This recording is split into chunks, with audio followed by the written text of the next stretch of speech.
The 1998 bomb blast at the US Embassy in Nairobi, Kenya may be something that the younger generation may not have had a clue about. But today on the show, we talk about a little bit of what really happened. Hello and welcome to Globe Traction. My name is Persil Telewa.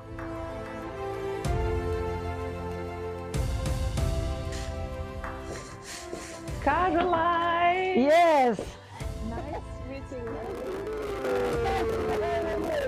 Thank you. Yes. It's so good to see you. Nice meeting you. It's been a while. Yes. Please have a seat. Thank you. Welcome back home. Thank you so much. How is Pennsylvania? It's good. It's summer now. It's summer now. Yeah. So you're missing being in that bikini. Yeah, it's so cold here now. I have to be in jackets and all that. And that's why I'll give you something after this, because we are experiencing our Kenyan mini winter. Right. Yeah. Yes. So I'll take care of you. Thank you so much for making time to be on the show today. It's so nice to see you back. Nice seeing you. What did you miss about Nairobi? You've been away for so many years. I miss the freedom in Nairobi. I miss the people. I miss the time you spent with family. I just miss being around here. It's so nice to be back home. It's so nice to be back home. Yes. I called you purposefully today to have our conversation. And I know you understand this sort of conversation. You were among the people who were affected with the 1998 USA Embassy, bomb blast. Yes. You recall that. Can you narrate to me, the chronological of events as you saw them from your experience? Well, it's always a sad story to say because it takes me back to that memorable day, even though it's history, but we cannot forget. It was a Friday that I left home to go to work, and I was 7 months pregnant, and I was working in a cooperative building on 19th floor for Tana River Development Authority. I was a computer programmer, and so I went to work, and if you recall, at that time there was Teachers Service Commission. They were on strike, and they occupied most of the cooperative building. And also the bank, the cooperative bank, was on strike. So we had two organizations, major organizations, that were on strike. And also the schools had closed. So walking to go to my office, there were so many people on the ground floor. And I went upstairs, I went to my office. I had my colleagues there, and around 10 a.m. or 10 o'clock tea was served, and we were just there talking, and we had commotion from downstairs, and my colleagues went quickly to look from the window. And being 7 months pregnant and my computer being in front of me, I took a little bit of time to get out of my seat. Yeah. So I got up and I went to look. I actually told them, "You've seen enough, let me look." Immediately I put my face on the window. That's when the bomb went off. I was thrown back over my desk to the floor with glasses now falling on my belly, and then I was thrown to the floor, which I laid on the belly. I had a deep cut and a glass on my face. On this other side, I had a deep cut. You can see the scars. Yeah, I can see the scars. And I had so many cuts on my head and on my face, my hands, my thighs. And I laid there, and the building was shaking. And I knew that was the end of my life.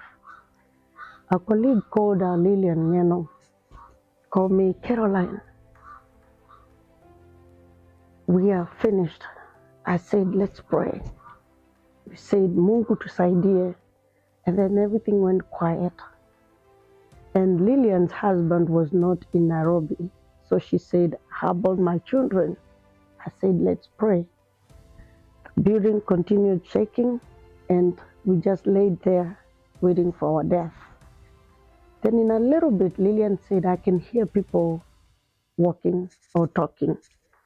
I told her, if you leave me here, I cannot see, I cannot stand, so kindly pull me up.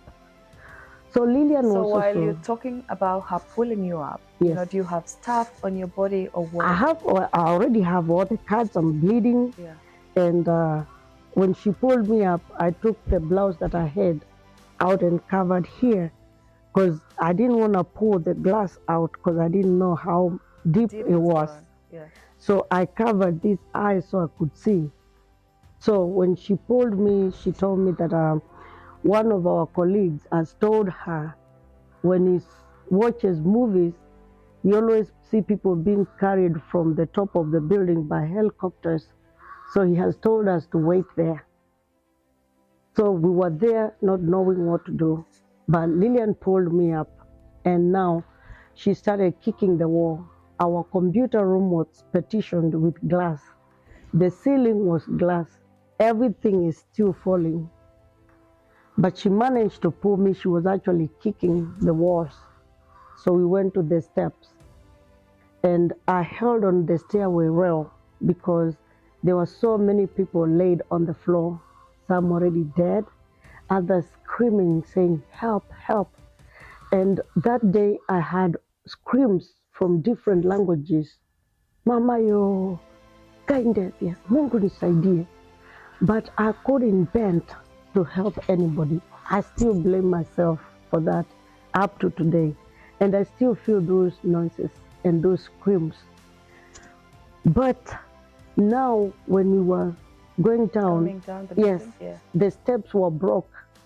So I could fly with the rail. I held the rail because I remembered my father, who is passed away, told us, if you're in a vehicle that is rolling, hold on to the metal that is next to you and hold on to that farm. So actually yesterday for the first time, I took my son back to the building and I looked at the rail that I went down with and my son was very shocked. So I would skip like 2 or 3 steps. And when I land, I will land on somebody either dead or somebody that is screaming. But if you bend, you become the next victim because people are now coming down. So tell me, here you are, everything has happened, and you're 7 months pregnant. Yes. Yeah. What was going on in your mind? Did you worry about your child? And as you exit the building, where are you going to? I have forgotten that I was pregnant because death filled my mind. So I forgot about the child and I was just trying to escape for my life. When we got to around the 9th floor, that's when things became tough. Smoke started coming up. People started shouting, fire, fire. So that moment I said, God, if it's my time, let me go. So people started running to throw themselves through the windows. I still held on to that rail and went down. As we went down, that was so tough, but I managed to get to the ground floor. When I got there, it was filled with water, and I believe that's water from the pipes that had busted. And so when I was walking through that water, I felt like I was being baptized, and I got a lot of energy. And At this moment, how is the scene like? The scene is like you're seeing people, and I was barely seeing because, like I said, I was just covered. So people were running in all directions. So as I walked through that water, I felt like I was being baptized. And the issue of death came out of my mind. And I got a lot of strength. Then I ran around. I ran to the Haile Selassie Avenue. There were so many cups. There were so many people laid on the ground. There are others running everywhere. There's smoke, there's dust, it was terrible. It was terrible. I'm happy to see you alive, very healthy, Caroline, and you've been doing amazing stuff. However, before we get there, tell me about this 7-month pregnancy that you're carrying. What did it turn out to be and how did it proceed? We managed to get to Nairobi Hospital. When I got to the Nairobi Hospital, the gates were closed. And so was that immediately after the event and then you're being rescued with an ambulance or what? Oh no, from when I went to the health last year, Yes. there were matatus being turned around by the police. And my colleagues ran to one matatu and also ran into that matatu. When I got inside, because I had now remembered that I'm pregnant, I asked, where is my baby? So one of my colleagues held my hand and said, you sit down, let's go for. I told him, do not touch me. If my baby dies, you will give me another baby. So they were all so concerned, but we started, now the matatu started going up. When we got to, was it called Free Market? When we were going up to Kenyatta, like you're going to Kenyatta Hospital, the matatu broke there. I got out so fast and went to the vehicle that was following us. I went inside, I opened and went inside. And the driver told me, I cannot help you. I was like, why? He said, my wife works at the embassy and I don't know where she is. So I need to find her. I'm going to look for her. Yeah. Then I said, wherever you're going to look for her, I have a baby. If that baby does not make it, you will give me another baby. He said, ma'am, sit down. So I sat there. And all my colleagues came to the back that could fit. So he started driving towards Nairobi Hospital. When we got to almost to the hospital, there was a lot of traffic. I said, I cannot stay here. I got off. I started running. These colleagues could not get to me. In fact, one of the ladies that was following me, that we were going together, she died after 2 weeks. Sorry. So right now you're at the hospital? I got to the hospital. When I went there, there was the casualty. There were so many people there. They couldn't even give us help. So I started helping and started working with them. So one nurse saw I was still bleeding, because when I got there, people were like on their last kick. I remember one was called James. James, they were tapping him. James. I even tapped him. Wake up. And he was bleeding. James died at my watch. Another one died completely there. And another one, the eyes, the face is already like slashed. The arms. There was so bad scenarios that I couldn't even feel like I was a victim. But this nurse took me and started helping me. She put an IV on me and she said, ma'am, relax. You have to get help. So when she put me on the IV, she took me to a bed that was on the hallway, because all the wards were filled with people. When she put there and left, I looked at, because we were now sharing a bed, I looked at the person that was next to me. I tried to tap him, only to realize he was already dead. I took that IV out and I went sat on a corner. That time my heart is like going so fast. I sat on that corner for a little bit. Then they came and found me there. They're like, ma'am, why did you get out? I said, that So person. you are literally sharing a bed with a dead person? Yes. Yeah. I said, that person is already dead. I can't stay there. So she took me now to a ward and they found a bed. When I sat there, they started stitching me without gloves, without anesthesia.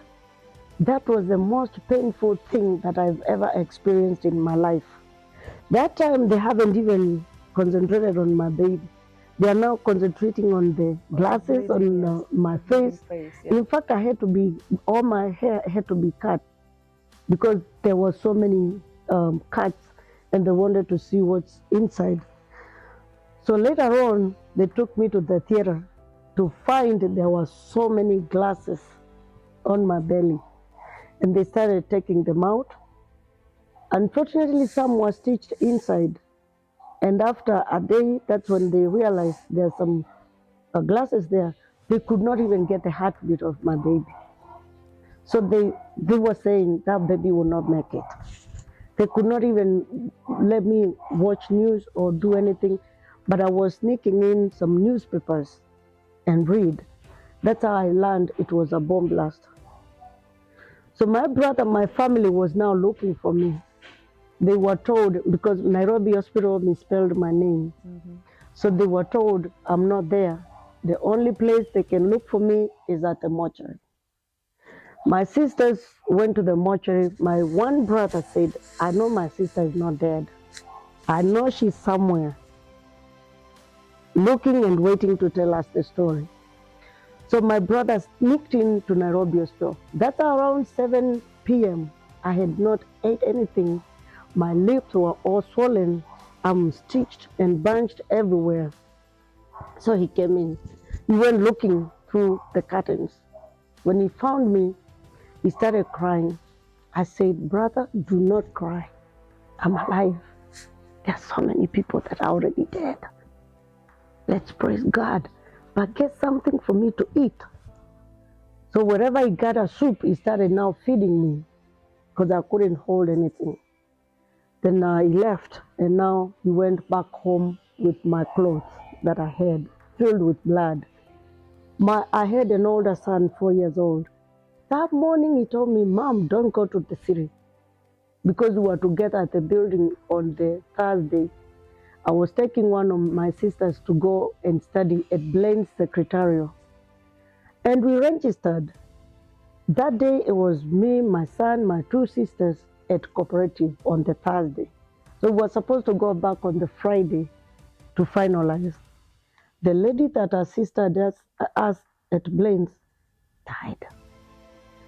On the Friday, I told them not to come. We'll go another day. So that saved their lives. That's really saved their life. Tell me about this miracle baby. How are they doing? And how did everything turn out to be? Lucky, because I was being told he won't make it. Through the history of... Is that the reason why you named him Lucky? Yes. The Hiroshima bombing, some of the mothers gave birth to kids without ears. With kids, lots of deformities. Deformities. Yeah. So that's the story I was being told. So in my brain, I knew I will have a baby that will be either rotten or without limbs or any kind of deformity. And I was preparing myself psychologically with whatever may happen. So I was on and off in hospital till October 7th, 2 months. We estimated the time I was about to give birth. So that day they told me to go back to the hospital. That time, even the doctors were scared of my case because they could not, it was so hard to say the fate of that baby. I remember one time people were flocked in Nairobi Hospital. Somebody sent a rumor that there's a young mother that the baby has drunk blood because I had a blood clot on the uterus. So on October 7th, I went to Nairobi Hospital. They induced me because they could no longer wait. They induced me and Lucky was born. I called him Lucky because I didn't even think he would survive, he would make it. I just thought it was just a little miracle. I was holding him like this and saying, Lord, have mercy. Then the second name is Baraka. So he's called Lucky Baraka. I felt like he was so lucky to survive, and it's a blessing, Baraka. So we stayed in hospital for a few days and we went home. Then they started now the checkups. They found his right hand could not stretch and his leg was like popping up. So they put him on therapy. Every Monday I took that child to Kenyatta Hospital. And because my hands were so weak, I used to take my sisters, they would carry the baby and we would go. One of my colleagues called Bernard Molandi, when I was giving up on the baby, told me, this child here, take care of him, is the reason why you came from 19th floor and is the reason why you survived. And this will be a king for you. That changed my mindset. And I started thinking, okay, this child will make it. So we continued with therapy, and at Kenyatta National Hospital, I met people like Douglas Sidialo, who is totally blind. I met Diana Mutise that was going through a lot. she had a lot of cuts and her back was messed up, and Diana was going through a rough time. So we were seeing that on the newspapers, there's a lot of money for the victims. Then we started asking, who is getting this money? Okay, perhaps before we talk about the money, after that incident, how did your life change? Oh, things went terrible between my family, between my work. I couldn't make any of my life. I couldn't give myself a bath. I had to be helped, and I felt like life had become so difficult, and life had changed for me. I didn't have money to take care of myself like I would when I was working all the time and doing a little things here and there. So it was terrible. And my older son was very much affected. Thinking that he told me not to go to work, that was a big case for him. And when he saw all my clothes with blood, and he saw the building, how it collapsed, and my neighbor said everybody that was in cooperative building is dead. So my son concluded that his mother was dead. At that time, Caroline, were you married? Did you have a partner? I was married. What about your husband? Actually, he went all the way, walked all the way to 19th floor. What he says is that he pretended that he was a newspaper person because nobody was being allowed to go in. So he pretended he was a reporter or a journalist or something? Yes, yes. So he took a pen and went upstairs, all the way up, to look at what was going on. But more of my son, when he was brought to the hospital, he said, that's not my mom. My mom died yesterday. Up to today, he's still affected.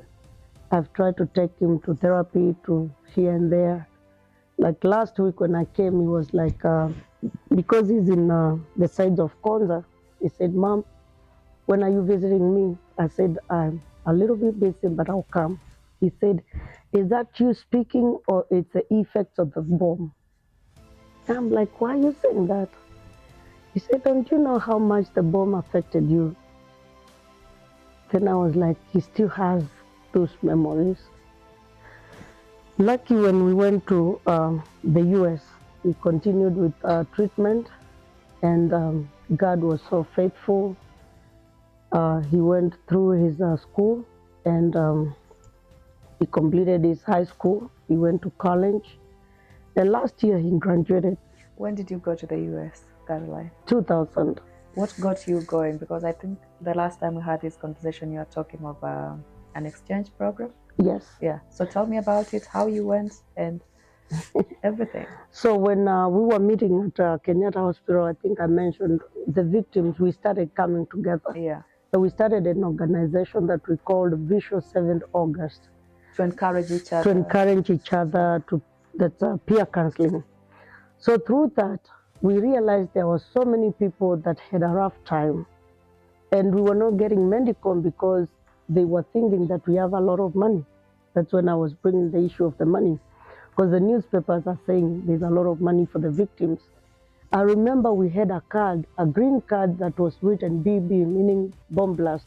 So we'll go to Kenyatta and we'll be pushed out. So Lucky was not counted as a victim or a beneficiary to anything that was going on. So I said, if my son is not a victim, then he was innocent in my belly, and I will call him a silent survivor. I started an organization called Silent Survivors Association. That one comprised of the mothers that were pregnant and were affected, and the children that were born. And we were about 30 mothers. I put them together. 30 mothers. It's a big number. Yes. In fact, one of us, who is Catherine Buires, she turned totally blind, and I felt it. Here she is. I think we were the same age. Here is our first baby. She cannot see that baby. And I've never met Catherine. I'm hoping to meet with her. My heart cries for her so much. Her daughter, Jean Bahati, I speak to her nowadays, we're in communication, but I've never met them. And so that group, we started going now for therapy together. And now they realize these children are more of victims just like any other. So that made a big impact, and the mothers were very happy. On the other side, we had now the visual 7th August. We went to office to office. I used to go to Pangani to pick Douglas. He was blind. He didn't have anybody to support him. So we, the victims, came together and started supporting each other. We went to Red Cross because they were giving people food, but we didn't know who was getting the food because as the victims are not getting it. We went to Amref that was giving medical. We are not receiving it, so who is getting it? We went to Operation Recovery that was giving counseling. They are giving it, we see it on the newspapers, but the victims we know are not getting it. So that organization was to speak up for the victims. And we called a meeting at Uhuru Park. That meeting had thousands of people. We wanted to know, we suffered.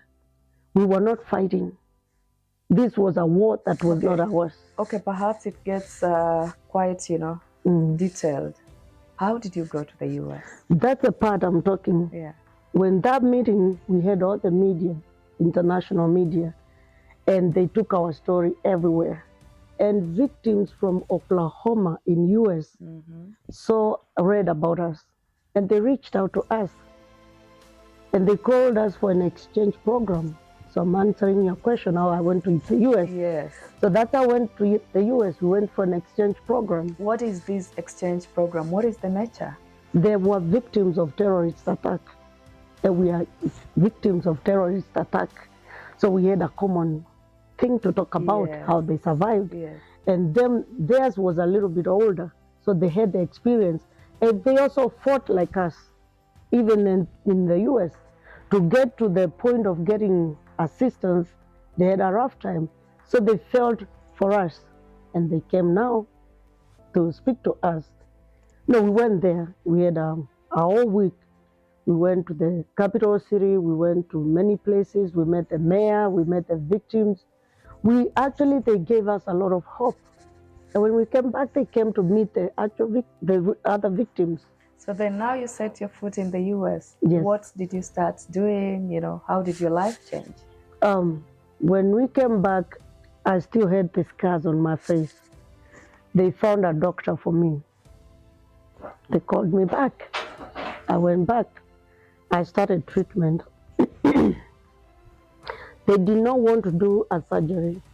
They said they'll put needles on my face. They were so painful. But they preferred that instead of now doing the surgery. And so it was to take roughly a whole year. And I said, I have a little baby. He cannot stay. So they organized and brought my family. Wow. So your family was... Yes, everybody came. Okay, flown from Kenya. Yeah. Yeah. And during that time, Were you September... given a home? Were you... Give me all the details. It's tough. It's a lot of details, but... Yeah. Just make them as brief as possible. Yeah, during that time, the September 11th occurred, the bombing, the terrorist attack in September in New York, Washington, and Pennsylvania. So that made my trip to come back tough. Yes. Because of the way it occurred, it was those flights that demolished the Trade Center. So I could not get to any plane. That also added the weight of them bringing my family because I couldn't go back to Kenya. And that's how now we came, and Lucky started now treatment with the Oklahoma medical treatment. There was a doctor that had come to Kenya, and we had actually met here. So when we went back there, they continued with Lucky. And so we started living there, and they made life easy. As you're asking, the church I was going to gave me a car. That was my first car in America. So they told me, we are coming to visit you.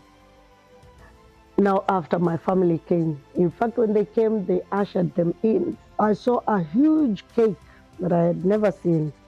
just to make them feel at home, because they had known what we were going through, and they took us in as a family, and they paid for my rent. They this is a church, not anything to do with the bombing. They made us settle, and they gave me they came to visit us. So when they were coming, I asked, Pastor, what should I make for you? He said, water. Like, as a Kenyan, you know, we have to cook, make some tea. This pasta is coming. He said, don't cook anything, just water. He came, my pastor, his wife, and the secretary. I looked at, I can't remember who used to bring that program, almost pick a box. It was the real thing that time. So they came in and gave me a key. And I was like, what's that key for? They said, this is a car that we want you to be driving your family. And that's how my life started in America. And as you know, here in Kenya, we drive on the right. In America, it's on the left. The opposite side. Yes. And so the wife said, let's go on road test. I had just gotten my license, my American license. And so we went to the road, I tried, and she was like, you need a little practice. And I practiced a little. And I remember one time I was driving and I forgot. And it was in a bridge. And I had like another family that had just come to America. And before I got under the bridge, I saw lights flashing. I turned so fast and went back. Thank God there was policemen. In America, there are policemen everywhere, and they help. They will support you in whatever you want. So I turned real quick, and I went and parked on the side because I was shaking. I was terrified. So he came there. He said, ma'am, I'm so sorry for what happened. How did you get to drive there? Then I started explaining to him, I'm just new to America. This is like my first time driving. And I forgot that I'm supposed to be on the other side of the road, because there are most of the roads. They are like, if you're going straight, it'll be like 3 lanes. So you are all going that way. The same direction. Then the other ones will be coming. So instead of turning and go to my direction, I went to the opposite one. So he tried to explain to me, and I understood, and I did a lot of practice. And today I'm a good driver. You're a good driver. But I cannot drive in Kenya. Look at you. The way they drive here is crazy. Which state do you stay in America? Pennsylvania. Okay, that's not as crazy as New York, because I see we have a lot of Nairobi in America. Yes, that's in New York. I'm not used to that. Even when I go to New York, I may park somewhere and just take a train, because so it's crazy like here. You've been very vocal about talking about the victims of 1998 bombings. Yes. Yeah, and recently you are at the Senate of Kenya. Yes. Tell me, how has it been, fighting for all these, kind of rights and compensation? Yes. I cry for the victims. Being one of them, I feel how I go and what I've gone through. And every time I look back, I count myself as a lucky one, because I'm in America, I have a job. Your life is back to my normal. life is almost back to normal, except when I'm now like crazy, like we are doing so much stuff. So every time since I survived, I've always thought about the other victims. And I've always started little things, and I found that I can venture by myself. So I started singing. Before I went, I was still singing. I was a member of the Muungano National Choir. I've sung so many songs talking about how we survived or how I survived, trying to see somebody who can call me and say, this story that you talk about, why is it affecting you? Yes. How can you relate? Yes. And then in a way I got, it was like I lost touch with so many. So I felt like I was by myself. So singing started my journey back, and started healing me, because every time I talk about it, it gave me a milestone. When I talk about it to people in America, they just feel like a story. It sounds like I'm a not, movie. yeah, like a movie. And relating with them is not as quite as touching as much as how I relate to the people who are together. Like yesterday was a big day that we met, about 20 of us, and we were all speaking about how everybody survived. So actually in the US, I started Baraka Care Foundation, which I named under Baraka, my son. Your son, yeah. Yes, I wanted to make an impact to those silent survivors that I left. But when I started it, I actually invited our victims, and we had many of them come to visit and launch the organization. We had the United Nations, they came. We had the embassy in Washington, D.C., they came. But we did not go far because I still had glasses being taken out. And every time I went to the theater, I felt so bad, and it took me back to 1998. So that slowed a lot of my progress. Besides singing, what other things have you been able to do that, have been able to, calm down or rather heal your trauma? Because that was such a depressing moment to go through besides the trauma that comes with it. I used to go to churches and sing and speak that story. And people will be like, why do you keep talking about that story? It's a long time. Why can't you go past that? Why can't you move on? Why can't you move on? So do you feel like people don't understand? They don't get it. I've tried to move on, but when I see my scars, it still puts me back. And I told one person, if you want me to stop talking about this bombing, put back my blood that I shed and take all these scars that I have. My arms have a lot of scars, and my belly has a lot of scars. My thighs have a lot of scars. So when I see them, it makes me feel like I'm back there. Yeah. And when I talk to the other victims, or I look at what they're doing and nobody is caring for them, it also takes me back. And that time I will start a song and I will sing about the bombing. In fact, one that I sang saying Poleni, I was singing to encourage and to inspire victims. And I said, Poleni sana. There's hope. Even if it will be over a million years, there's still hope. And I was inspiring them to have that hope of whether we are compensated or we are not, we are surviving. And God is with us. Let's talk about your son. My son? Yeah, Lucky Baraka. Oh, okay. Yeah. What do you want to know about him? Generally, your 3 kids, because he's not the only one. You have 3 kids. Yes. Yes. Tell me about your kids and how have you guys been able to settle so far in the United States? It's been tough. In America, especially if you're a foreigner, it's one of the toughest things to do. To adapt. To adapt. Yeah. I used to work 2 jobs, and I had the 2 sons worked very close. The oldest is called Mwendo. Did you ever do this manual, kind of hospitality, taking care of the elderly jobs? You have to. That's like a foundation that most of us go through, because that's a handy job that is very needy. And it's easily available. And it's available 24/7. In fact, we work in shifts.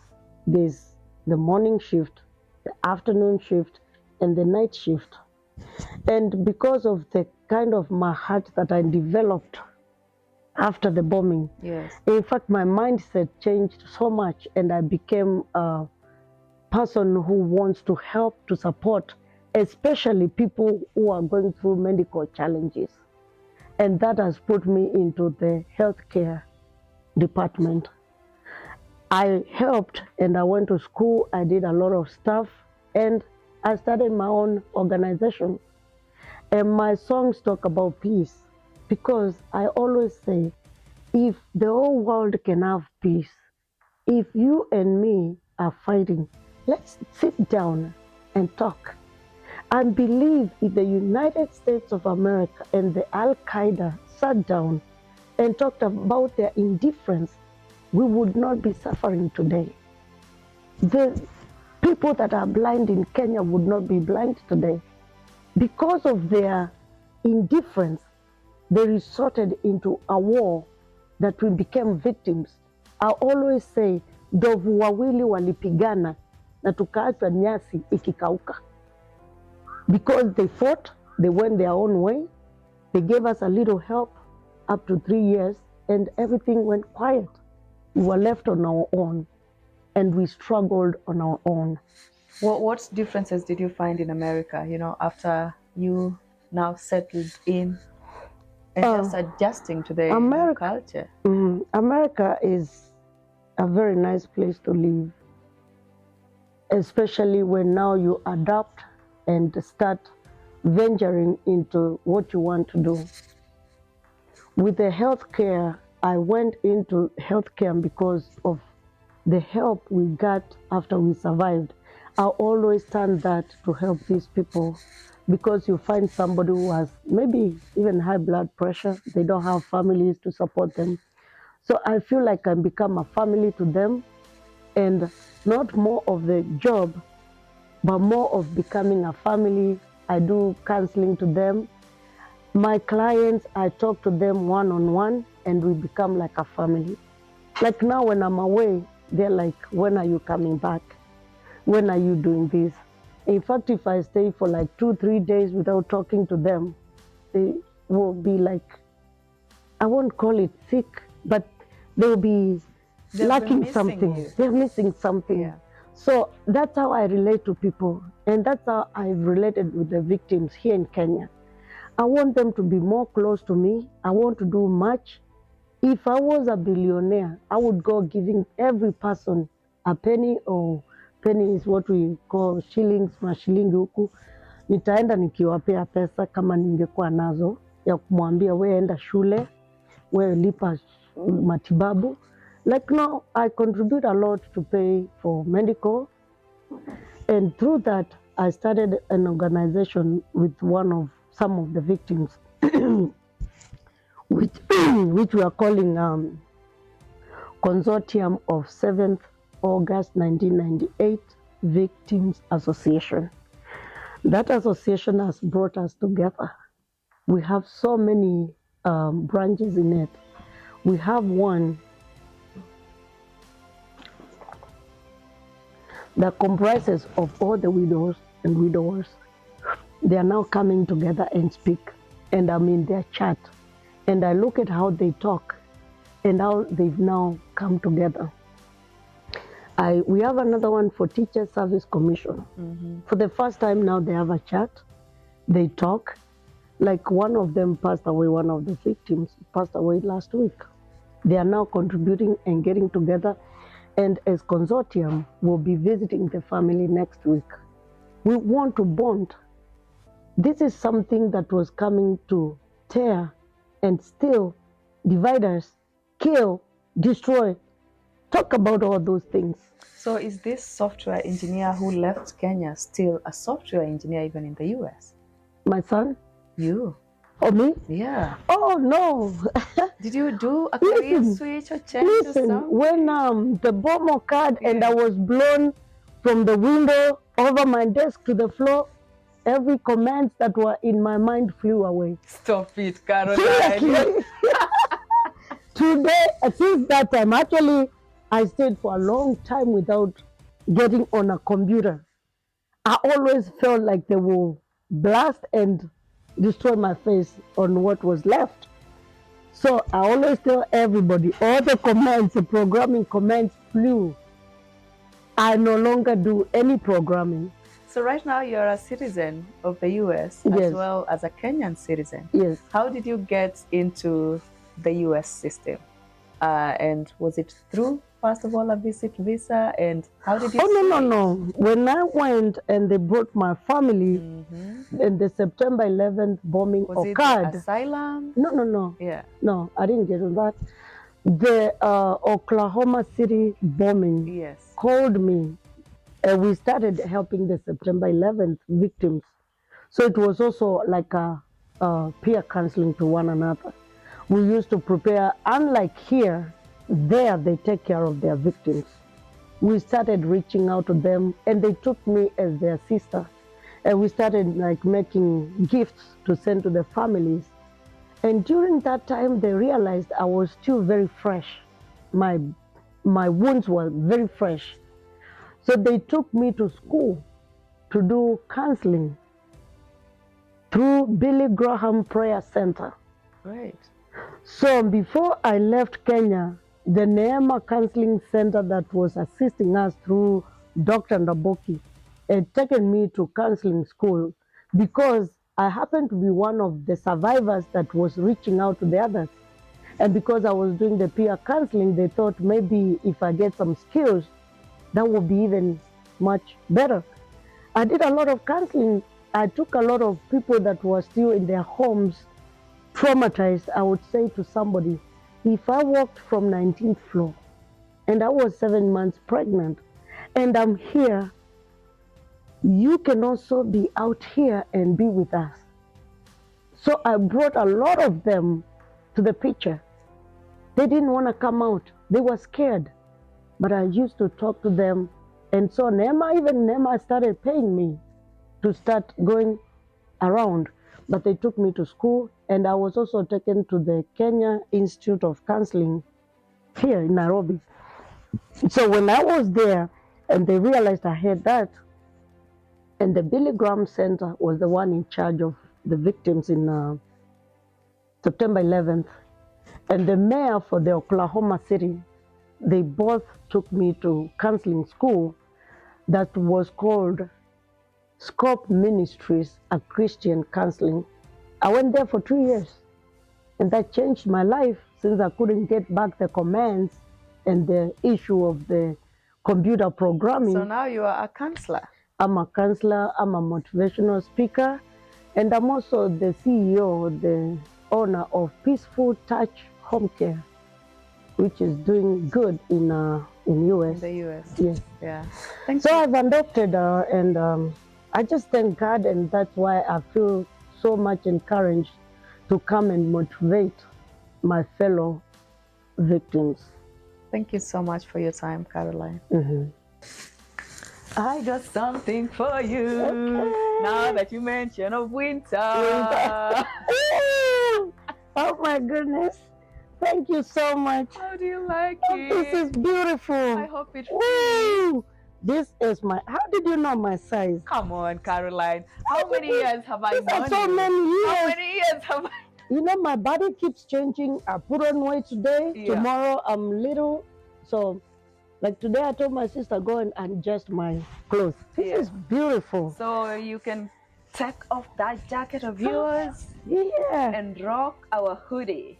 I hope you enjoyed the show today. Many thanks for watching, and I hope you can watch us again every Saturday at 8:30 p.m. Kenyan time on your TV's KTN News. If you have a story you'd like to share with us, please don't hesitate. Give us a call or write to us through globetraction@standardmedia.co.ke or DM us on our social media platforms at Globetraction or at KTN News KE. You can also follow me on my social media platforms at Persil Telewa on Facebook, Twitter, Instagram, YouTube, TikTok for more or behind the scenes and many other amazing stories. But until then, I hope to catch up with you again soon, same time, same place. Bye-bye for now.